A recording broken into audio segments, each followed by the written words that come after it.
¿Qué tal todos? Espero que estéis bien por ahí. Hoy vamos a hablar de un concepto que yo creo que mola bastante y es la relación que hay entre los dominantes secundarios y los sub-fives, como los llamamos en jazz, o lo que podéis conocer como dominantes sustitutos o sustitutos tritonales, o muchas veces la gente los llama tritonos a secas, lo cual no es demasiado correcto, pero bueno, al final son cuestiones de nomenclatura. Sí que es importante decir que cuando estamos trabajando en jazz, estamos trabajando dentro de un paradigma de relación escala-acorde, es decir, en jazz se entiende que un acorde y un modo son dos formas de la misma cosa, por lo tanto a cada tipología de acorde, dependiendo del contexto en el que estemos, sea este tonal o no, le vamos a asignar una relación escala-acorde o una relación modo-acorde. Por lo tanto, cuando estamos con un pensamiento más jazzístico, sí que vamos a tener en cuenta esto, y esto nos va a ayudar a definir cuáles son nuestras, digamos, tensiones disponibles y todo esto.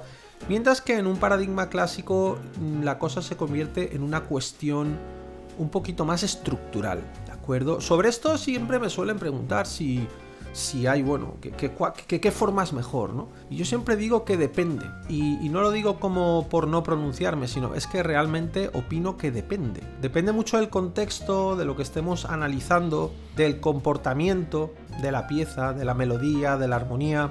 Evidentemente, cuando el compositor está pensando de una forma estructural, pues bueno, nosotros en un momento dado podríamos aplicar un paradigma de relación escala-acorde, pero quizá no lo íbamos a ver tan claro como si aplicamos un modelo estructural como ese desde el cual él está pensando, y vamos a estar un poco más cerca de su visión, ¿vale? Por lo tanto, en este vídeo os voy a explicar esta cosita que es muy sencilla. Vamos a ver juntos cómo funciona, es decir, qué relación existe entre estos dos tipos de acorde que, como veremos ahora y como algunos ya sabéis, comparten tritono, es decir, tienen el mismo tritono, lo que pasa que invertido.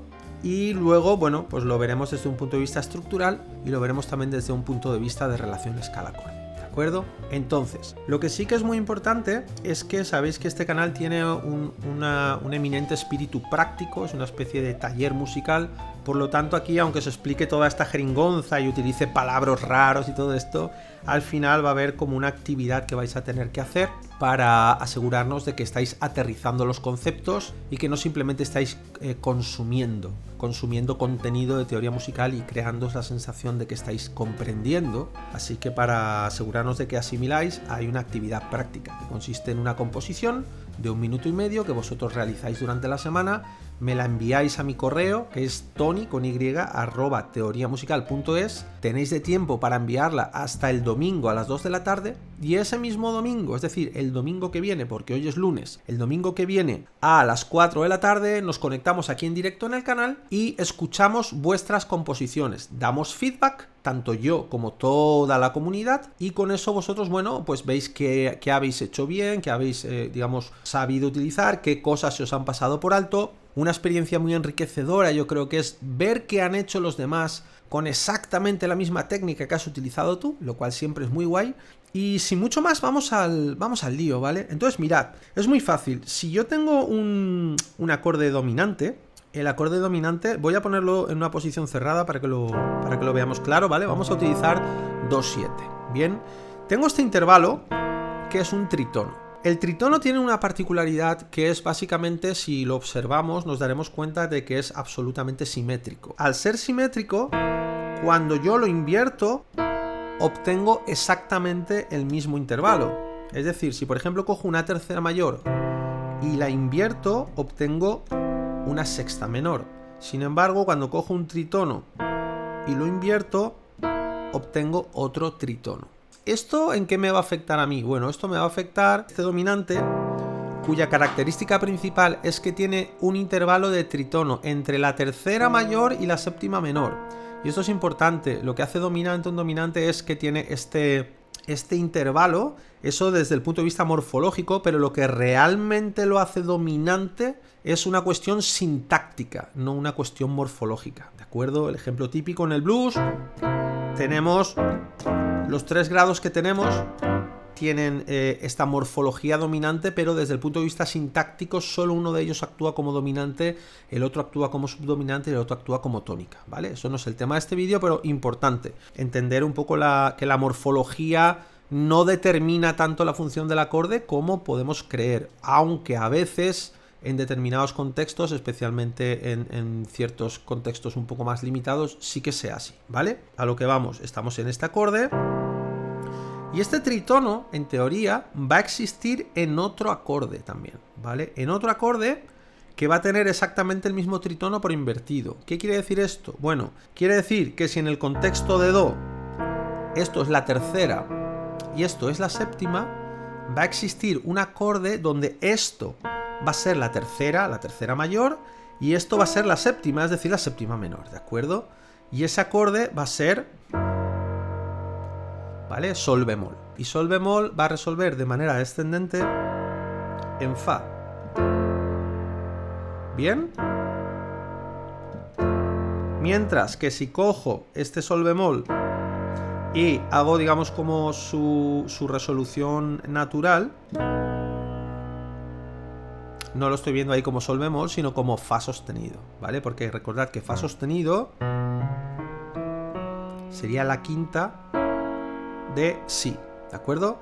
Pero en este caso el acorde se está comportando de otra forma. En lugar de descender una quinta o subir una cuarta, está bajando medio tono.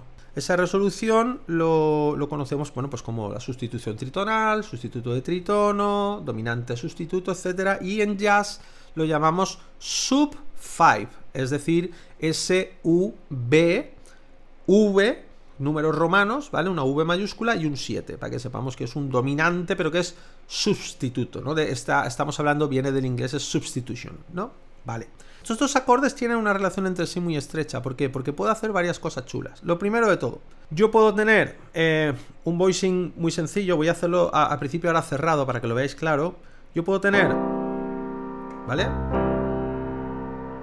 Este voicing, pero puedo colocar el bajo del sustituto. Y automáticamente aquí, si os fijáis, tengo otra armonía. ¿Qué tengo aquí? Bueno, pues si este fuese el 1, voy a mirar las notas desde aquí, ¿vale?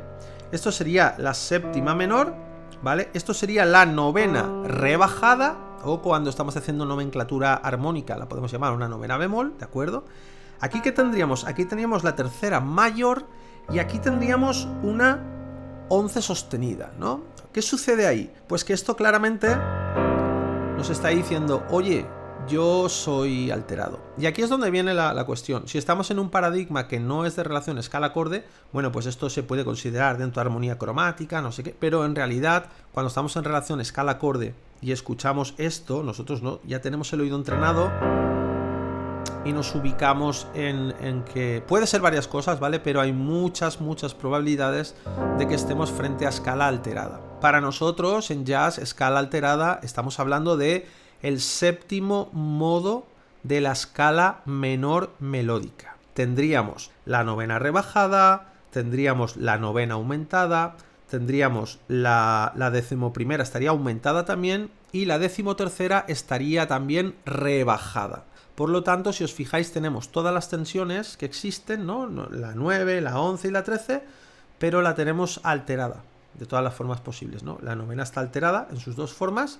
la 11 está sostenida y no aparece en su forma, digamos, natural, y la 13 pues tampoco aparece en su forma natural. Aquí, por supuesto, no estamos escuchando todo eso, solo estamos escuchando tensiones, solo estamos escuchando esa novena rebajada y esa 11 sostenida, pero por contexto en nuestra cabeza podemos saber que, ostras, tengo una novena rebajada y una 11 sostenida, esto es algún tipo de una morfología alterada, ¿vale? Porque lo normal sería que si tengo una 11 sostenida voy a tener una 9 natural.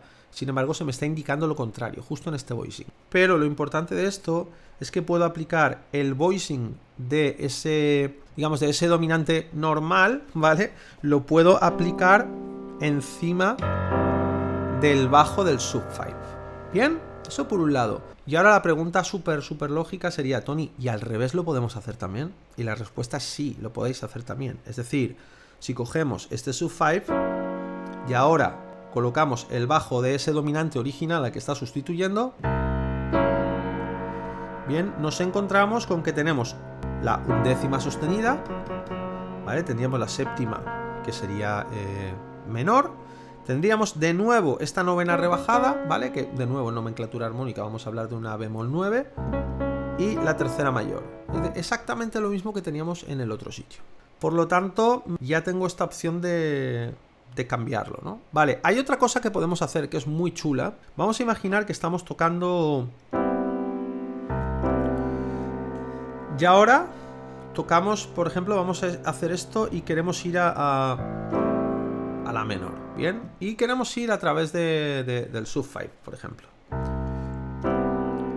Entonces buscamos cómo puedo yo transformar las voces, pero lo hacemos de una manera muy progresiva. Es decir, en lugar de placar el acorde, en lugar de tocar primero un acorde y luego tocar otro y luego tocar otro, ¿cómo puedo moverme de un acorde a otro? Entonces hay como una especie de transformaciones intermedias, ¿verdad?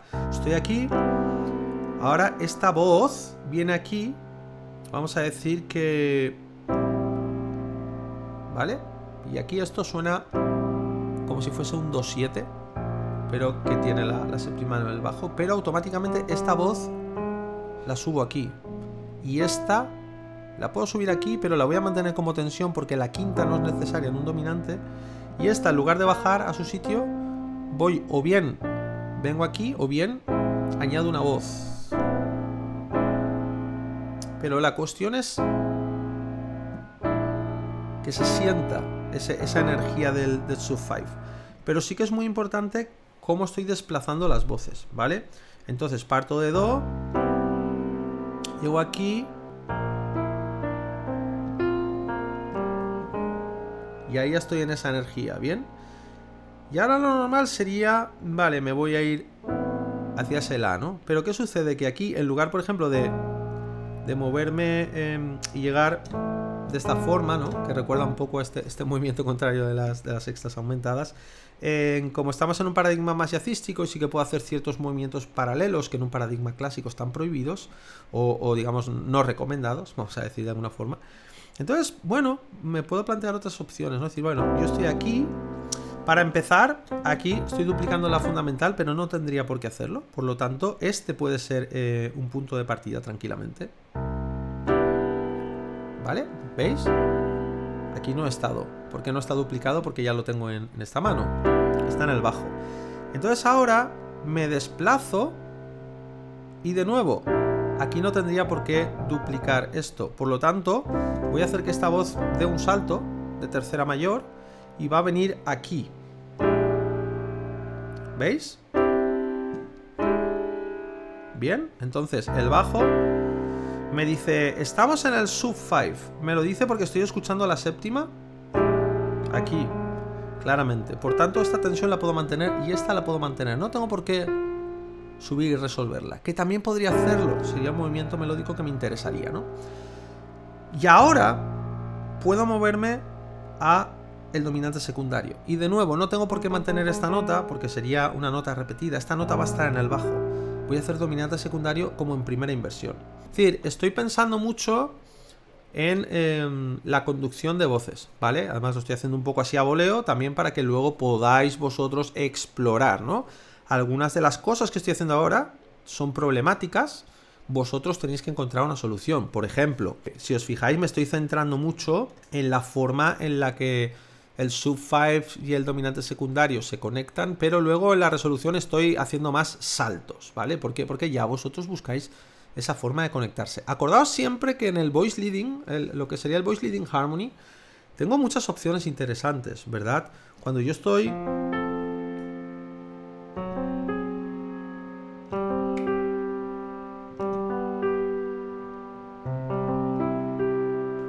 Bien, ese tipo de cuestiones de las voces se mueven poquito y me van dando una especie de sensación armónica sin que nadie esté machacando los acordes, ¿no? Sino un poco más... Y no se trata de arpegiar realmente, sino de convertir en movimiento melódico el movimiento armónico. ¿Qué quiero decir con esto? Y esta es la parte interesante, porque yo creo que este ejercicio lo podéis hacer sin que haya acordes realmente, pero la gente va a escuchar armonía, pero no va a ver acordes. ¿Qué quiero decir con esto? Por ejemplo, ¿cómo Do se convierte en este Si bemol 7 que se convierte en este Mi 7 en primera inversión que se convierte en este La menor?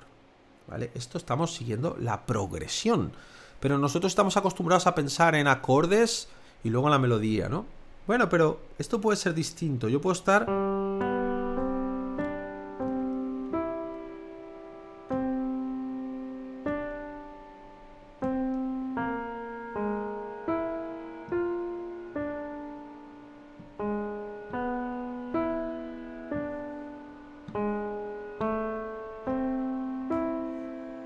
Estamos ahí creando una serie de movimientos. Os lo estoy haciendo muy parecido al acorde, ¿vale? Pero la idea es que tengáis las notas estructurales del acorde que estén ahí presentes para que la gente pueda sentir la armonía, pero no necesitáis placar el acorde. Es decir, que no necesitáis tocar el acorde con una mano y luego tocar la melodía con la otra, sino que podemos intentar que haya movimiento que nos dibuje la armonía en la cabeza. A mí me gusta mucho poner este ejemplo de...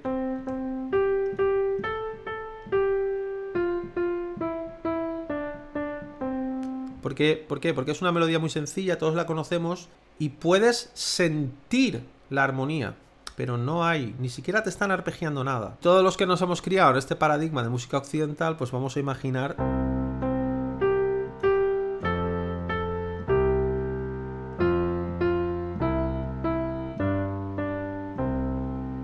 Pero en realidad, aunque no escuchemos el bajo,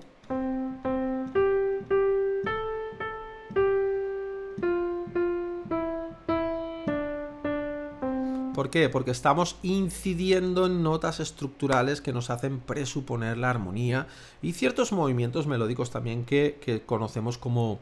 tenemos asociados como movimientos cadenciales dentro de un determinado centro que además se nos deja muy claro desde el principio, ¿vale? Porque fijaos cómo se nos dibuja sutilmente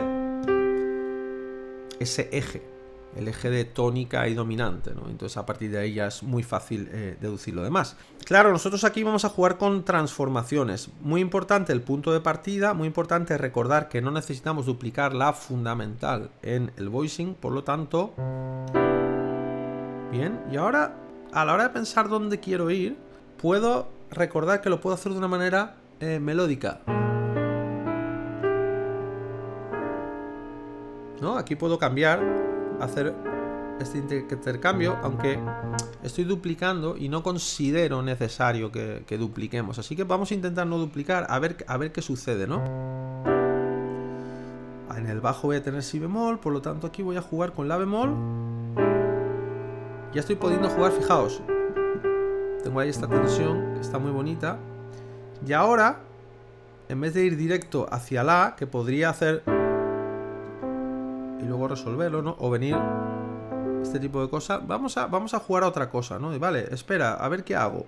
Dices, vamos aquí. Venimos por acá. Vale, y ahora antes de ir a La, fijaos en esta posición. Si yo bajo, ¿vale? Si mantengo esto no lo necesito, ¿de acuerdo? Si hago esto directamente con este bajo, ya tengo esa energía de Mi 7 ahí, ¿vale? Pero quizás si tengo aquí esto, fijaos qué está sucediendo. Aquí lo que se escucha es un Mi 7 que va a ir a un acorde menor. ¿Cómo sé que va a ir a un acorde menor?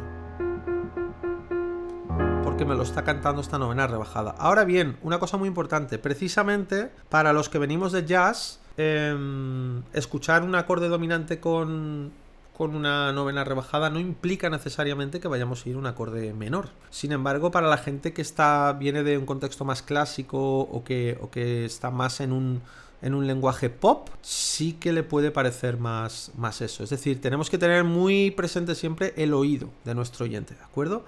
Pero lo que me interesa son los movimientos, cómo una cosa se transforma en otra. Me daría igual que hicieseis primero el secundario. Por ejemplo, si hacemos ahora el secundario, claro, esto está muy fácil venir hacia arriba. Entonces aquí no tendría mucho sentido el hacer la inversión, porque estaría duplicando. Además estoy duplicando la tercera y demás. Entonces, bueno, si estoy aquí, muevo solo una notita. Voy a respetar el bajo. De momento no voy a hacer inversiones. Pero claro, si tengo esto, tampoco necesito esto. Y puedo aprovechar para dar esa información armónica. Pero ahora viene lo interesante de verdad. ¿Por qué? Porque fijaos, si en lugar de irme directo a mi objetivo, me voy al sub 5, solo cambiando esto, ya estoy ahí. Pero ¿qué pasa? Que no suena tan a sub 5. Suena a un dominante pelado. ¿Cuándo va a sonar de verdad a sub 5? Cuando yo introduzca este elemento. Ahora suena más a sub 5. ¿Por qué? Por la 11 sostenida. ¿Vale? Pero de nuevo, tengo esto aquí y estoy duplicando aquí.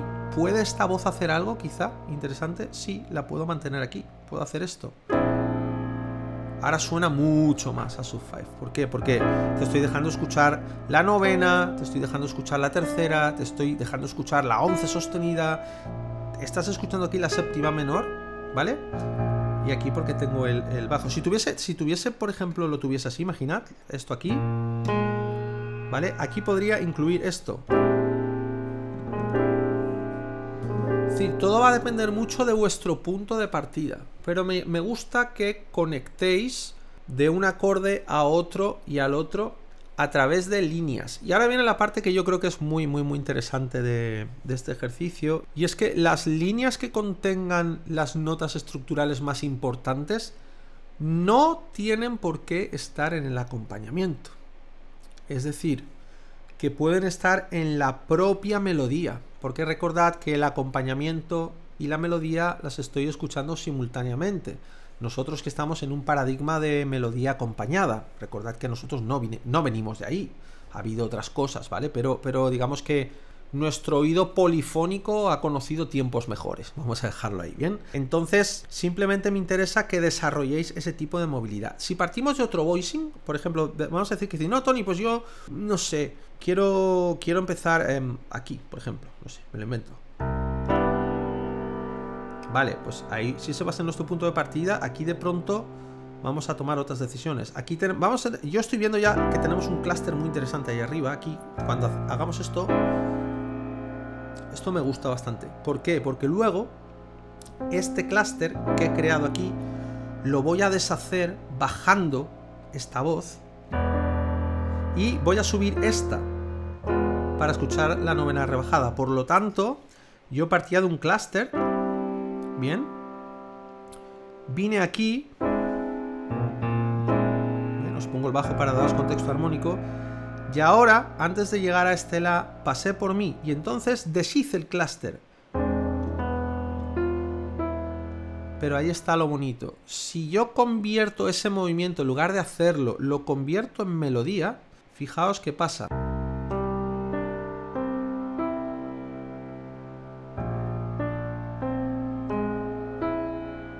¿Y ahora aquí qué? Y esta nota que ha acabado termina,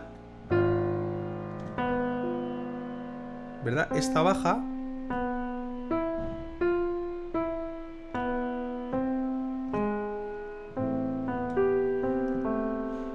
Esa es la cuestión, ¿no? Que puedo ir haciendo que gravite, haciendo que se escuche la tensión donde quiere resolver, inmediatamente resolviendo, siempre asegurándome de que tiene más relevancia a nivel aural, a nivel sonoro, que tiene más relevancia la resolución que el momento de tensión, es decir, que sea más relevante la respuesta que la pregunta. Bien, entonces eso me va a permitir crear estos juegos .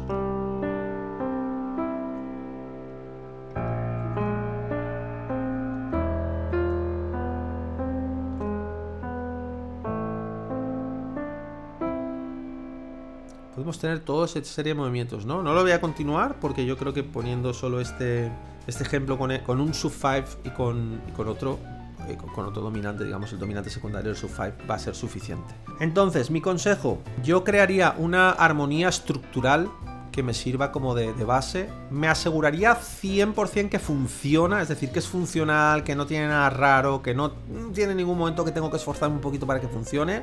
Puramente funcional, puramente diatónica, y ahí ya añadiría los dominantes secundarios, comprobaría que funcionan y demás, y ahora haría el juego de sub 5 dominante secundario en el mismo espacio, o bien dominante secundario sub 5, tanto monta tanto, Isabel como Fernando, y después vería qué movimiento está habiendo en las voces, vería si lo puedo optimizar. Mi criterio de optimización sería que las voces se muevan lo mínimo posible, y después vería si alguna de esas líneas que tenga movimientos particularmente sabrosos, particularmente destacables, la voy a poder utilizar para crear mi melodía.